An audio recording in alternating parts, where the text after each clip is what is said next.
felt to me quite negative and very much focused on the problems, which I know that it, in lots of ways that makes complete sense, but I really wish somebody had focused on the joys of it and how sometimes we got the impression that these children have been through so much and they really do have, but then in your head you can start to think that you kind of build up these problems bigger and bigger and bigger.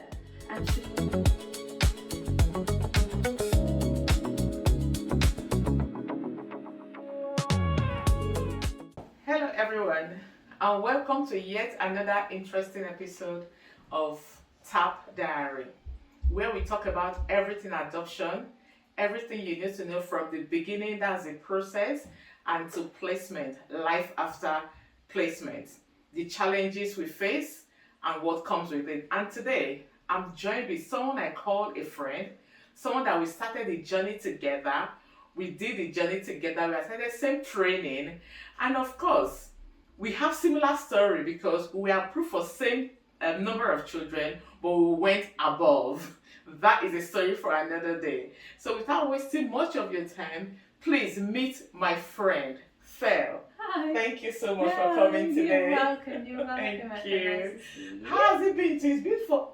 Yeah, After the process. Yeah, no, years and years and years I now. know. Yeah. What's been happening to you? How are the kids? I can see they're thriving. Yeah, they are. They're great. Yes, we adopted 3 children, and they're all absolutely wonderful and happy. Oh, that's good to know. Just as we are proof for 2. Remember, we are proof for 2, and circumstances made us opt for 3 children, just as Fel has done. So without wasting much of your time, Fel, or let's quickly go into it. Interesting questions, I must say. Can you tell us a little about your journey? That's what led you into adoption. Yeah. So my husband and I have been married in 2015, and we tried for a baby from then on, and it didn't happen for us. It wasn't part of what life had in store for us. So probably about 4 years after that, we started the adoption process and put in the initial application form and went to the initial meetings and met you and then started to go through it. And obviously it was a bit tricky, wasn't it? Because it was. During our process was COVID, wasn't it? So it slowed it down and it made it... At some point it stopped, didn't it? Because our one stopped. I think I remember speaking with you and you said you started the visual process. I was like, oh, okay. Yeah. There's something called that. Okay, why not? Because ours was completely stopped. Yes. But when I heard your story, I called my social worker. I said, I think we can do this through Zoom call, and we started with Zoom call. That's what happened to us. So the whole thing took a year or so in the end, and I think it's a little shorter now, isn't it? But that's the way it worked for us. So and it's funny, isn't it, how you think that you've been given a rough deal in life when it can be so painful and going through loss and things that aren't going to happen. But then in the end of it, we wouldn't want it any other way. Absolutely, yes, absolutely. Because with us, like I think we got our children almost same time. Very similar time. And it's been, like I always say, like every other family, there's been ups and downs, but I wouldn't have it any other way. I wouldn't change it for the world. We've been, like I keep saying, we've been unlearning, relearning, and progressing. Everybody's happy. So thanks for that. So the next question is there something you wish someone had told you before you started this journey? Yeah, I wish people had told me how wonderful it's going to be. I mean, I know it sounds really sentimental to say that, but when we were doing the training and going through the sessions, the focus was always so much, I felt, on how difficult it was going to be. And it was. It was difficult. There were plenty of things that we did need preparation, the training process. Yes. I know, and it felt to me quite negative and very much focused on the problems, which I know that it, in lots of ways that makes complete sense, but I really wish somebody had focused on the joys of it and how sometimes we got the impression that these children have been through so much and they really do have, but then in your head you can start to think that you kind of build up these problems bigger and bigger and bigger, and forget that they're just children. They're children. They're children. Yeah. They just want to play and that laugh all the time, and you know, are really full of joy. And I think I would have felt reassured by it all if I'd have just known how happy it is the vast majority of the time. Do you know, having that in mind, you know, I remember there's not even recently, because I have some adoptive parent that I still speak with. Recently, there is one who just got a child placed with her. I think the child is about 18 months. She was so excited. The child has come. Do you know, she's 6 months, 7 months down the line, and she's full of complaint. Oh, this child cries. This child is always touchy. A lot of my things in the house is broken. I looked at her like, hello, that is what children do. I remember when we did our one during our training, we said our house was too tidy. We want children to come and turn it upside down. But then I always say, be careful what you wish for. Yeah, well, that's true. Yeah, that's true. They're children. What was she expecting? I said, you know what? It's heartbreaking for you to say that, but if you know you're not coping, I think now is the time for you to speak with the local authority or the agency, do something about it, and not carry on, continue. Then at the end, you break your heart and break that child's heart by returning the child. So you know what you're in, and that is what the training is about. They prepare you. You're fully prepared. So what part do you think is the hardest bit for you during the process? Was there any hard part for you? Would you say? Yeah, I think right at the end was the hardest part. So when we were approved after the panel, I kind of expected it to happen straight away. I thought I got to the end of the process in terms of the delay, and I thought, right now we're approved. You know, I'm going to get a phone call tomorrow. Yeah, that's it. And that isn't what happens at all, is it? And so when you're going through the system and looking at the children's profiles and the pictures, obviously you want them all. You want them all to come home with you. But I found that the hardest, both the delay, like I put interest in. Yeah, and then not hear anything back and not knowing if there were lots of approved people, you know, expressing interest about that child and that kind of thing. So that stage of not knowing, I felt was the hardest for me. I think for us, the hardest for us was the stage 2 assessment process. Oh really? Oh yeah, because it was so intrusive. A lot of things going back, things that happened as a child, start bringing in, and even there were some trauma that you didn't know you had at that point in time. So all that, I think for us, that was the hardest for us. Kind of opened a lot of things for us that we were not expecting. So it's funny because you don't really have those conversations with people in everyday life, do you? And so it can catch you a bit unaware. I think for us that was the hardest.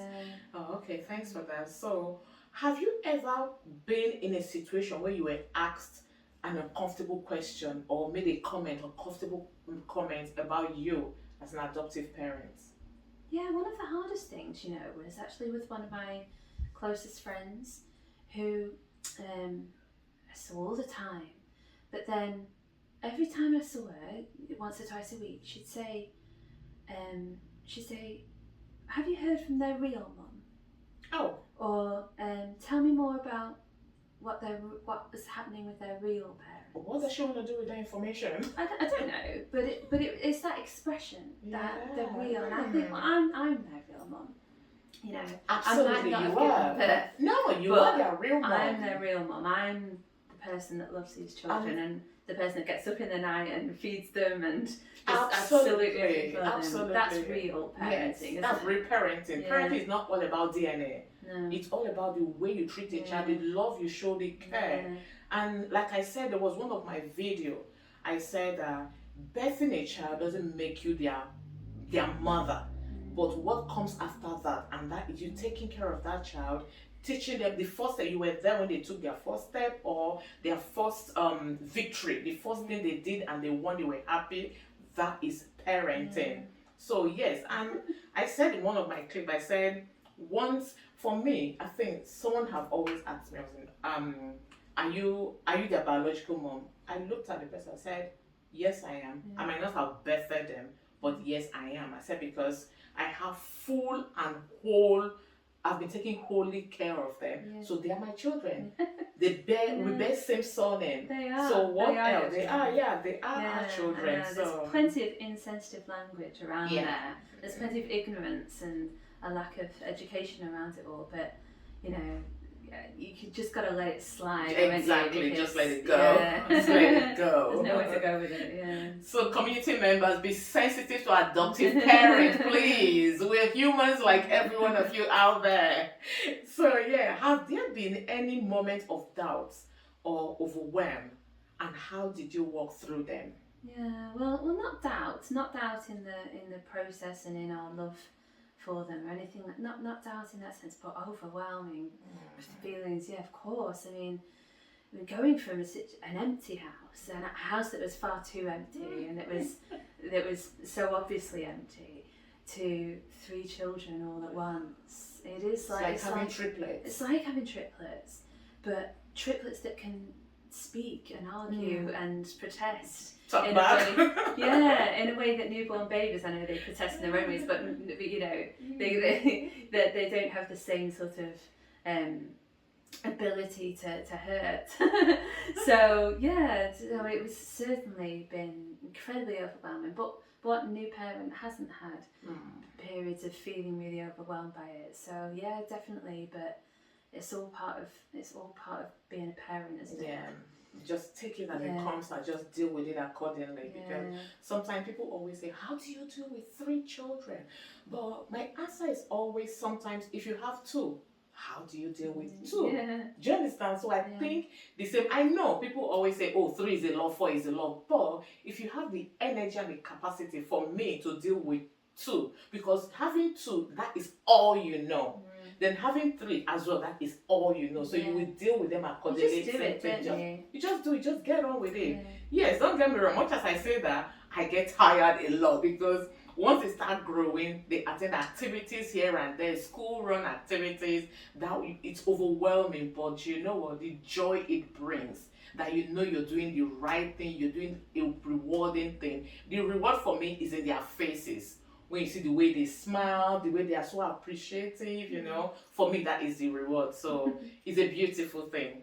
And how do you approach identity? That is a very, very, especially as your child grows older. Yeah, I think it's all about honesty, isn't it? I think it's all about being honest with them from the beginning about who they are. Yeah, and obviously in an age-sensitive way. I mean, but embracing the different, like the special nature of being an adopted child. It's not very common.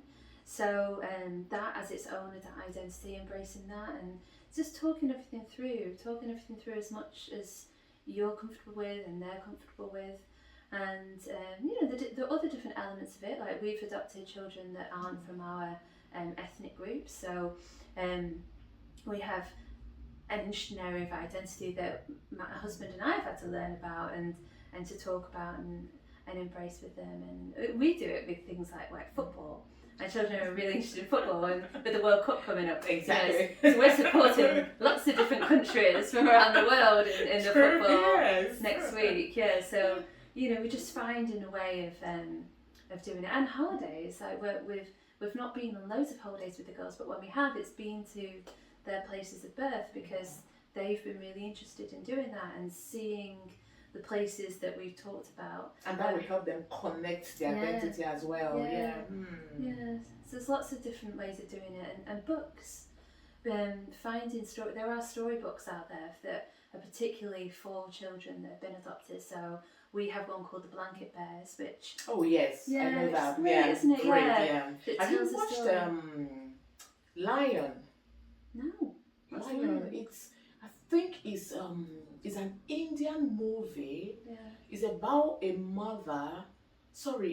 white couple who adopted an Indian child who was lost on the train station, something like that. Then after years, when he was about 20 something, he went back to his birth parents just to know where he's from, Nice. just to relate to his identity. Yeah, great. And that was it for him. He just want to know where he's from to Yeah. relate. And he went there, saw his parents, realized I think his brother was still there, but his mother was late and his father was still alive. So I hope I'm not missing out the story, but he met some aunties, and that kind of helped him to realize himself, kind of connect to his identity, his origin. And after that, he went back to America and he was happier for it. Great, yeah. So yeah, Yeah, literature and film can be great for that, can't it? And we do some, we have some poetry that I use with the girls that are all about identity and that specific. So yeah, there's plenty of ways of doing it. I agree with you. I agree. So, what are some of your favorite everyday moments with your child? I know. So many. So many everyday moments. Yeah. Well, they're full of joy. They're full of joy. So it's every day. Just talking. You know, I talk so much with them. They're very expressive. My children. So, so yeah, we talk about love all the time, and we have a little routine, and lots of parents do of, at the end of the day, saying what's your favourite moment in the day, what made you sad, and then what are you looking forward to tomorrow. So I know plenty of people do that, but it is my favourite moment of my day because you know, they're full of stories and things to say from school, but then they do need the opportunity to talk about what's on their minds. I don't want them going to bed, you know, with a problem, so that second question allows them into that. But then the third question allows them to end on the positive and end with excitement, which it's what all children should go to bed thinking about, isn't it? So yeah, that's my favourite moment of the day. Oh, I think for me, I'll say most times my girls, every night, because they go to bed before us, we pray because we're a Christian family. We pray after prayers, they go to bed, and by the time I get to my bed, my side, they will say, we always have a note on my pillow to say, thank you so much, Mommy and Daddy, we love you so much. Oh, how lovely. That's every nice. night. That is so cute. I think for me, that is always my favorite moment. And my youngest she's a hugger. She hugs, love you, Mommy, love you, Dad. She's always hugging. And so appreciative they all are. So for me, that's my favorite moment. It's priceless. And for us, it's building memories all the time for us as well. So yes, and last question. It's come so quick. What message would you want adoptees to hear from an adoptive parent? Oh, well, I think do it. Don't think about it, just do it. Well, I think, you can can't you? And my husband was much more reluctant than me in the process. I think it's something to do with men sort of like becoming parents when they see their children, right? When they engage with them, whereas women perhaps, I don't want to stereotype, but perhaps sometimes have a bit more foresight with it. And because as a result of that, we were talking about it for so long, and then it was just a case of doing it, and as soon as we were in the process, it clicked for us both that that's really what we wanted to do. But we needed that bit of a push, and we needed someone to say to us, just do it, just stop messing around and overthinking things, and just plunge straight in. So I think you'll soon know, if you're thinking about it, or and ahhing, then I think after a few meetings and a few discussions with people, it'll be pretty clear whether or not it's something you want to do. So I think start the process and see how it works for you, I think. Yeah, I think that's it. She just wrapped it up. Start the process and see what it is for you. But a little advice: if you're in it and somewhere along the line you feel this is not for me, you've not committed yet, you can still leave the process. And most importantly, when you get to that stage of child finding and you want one child and that is what you can deal with, stick with it. If maybe 3-4 comes and you can't personally deal with that, or yourself or your partner can't deal with it, please don't do it, because when you see those children, trust me, you want to take every one of them because of that love, that empathy. You want to take all of them, but please be careful. Just do what you can. If it's 2, 3, that is what you can do. So on that note, Thank you so much, Thank you. Felicity. Really appreciate. Oh, you're welcome. Thanks so much for coming. Oh, nice to be here. Good luck, Yeah. everybody. I know. So after how many years? When was the last time we saw? I remember I came for your daughter's birthday, and you Yeah. came for my son's birthday as well. Yeah. When was that? 2021. I think so. Yeah.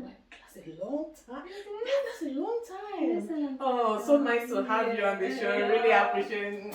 Thank you so much. And thank you so much, Tap Diary lovers. Thank you for watching. And if you know that this video has been helpful, give it a like, subscribe if you haven't done so already. And I'll see you in my next video. And remember, love makes a family. See you in my next video.